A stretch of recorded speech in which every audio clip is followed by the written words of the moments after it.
মরিচ আর পেঁয়াজ এই ব্লেন্ডার করছি আর আদা রসুন একলগে ব্লেন্ডার করা নুন আর ওই হলদির গুঁড়ি এতে দিলাম সোয়াবিন তেল এর মধ্যে দিলাম কতগুলো বাইরে মাছ এর মধ্যে দিলাম কতগুলো আলু এই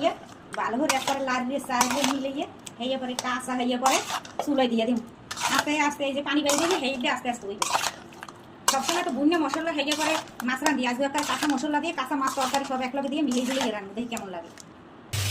এখন এই চুলার মধ্যে দিয়ে দিলাম চুলার মধ্যে দিয়ে কুচুনিটা কতক্ষণ উড়েই পালে লাচে সেজে দিন দিয়ে এই এবার অল্প একটু পানি দিব যাতে একটু ভালো হয়ে যায় মশলার গুঁড়োটা যায় আর মশলাটা মাছের মধ্যে খাবে তেল একটু বেশি হয়েছে দেওয়া সমস্যা নাই মাছের মধ্যে একটু তেল তুল বেশি দিলে ভালোই লাগবে এখন অল্প একটু পানি দিয়ে দিন বোনা হয়েছে ভালো হয়েছে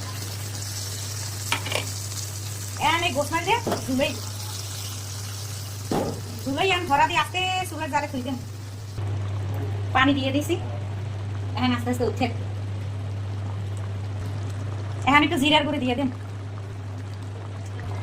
মাছটা রান্ধা এখন শেষ করলাম একবার পোড়া পোড়া হচ্ছে নিজ দিয়ে লাগছে সুন্দর এই দেখে কালার বাতুকে খামন একবার মজা দিয়ে আল্লাহ নাম লইলে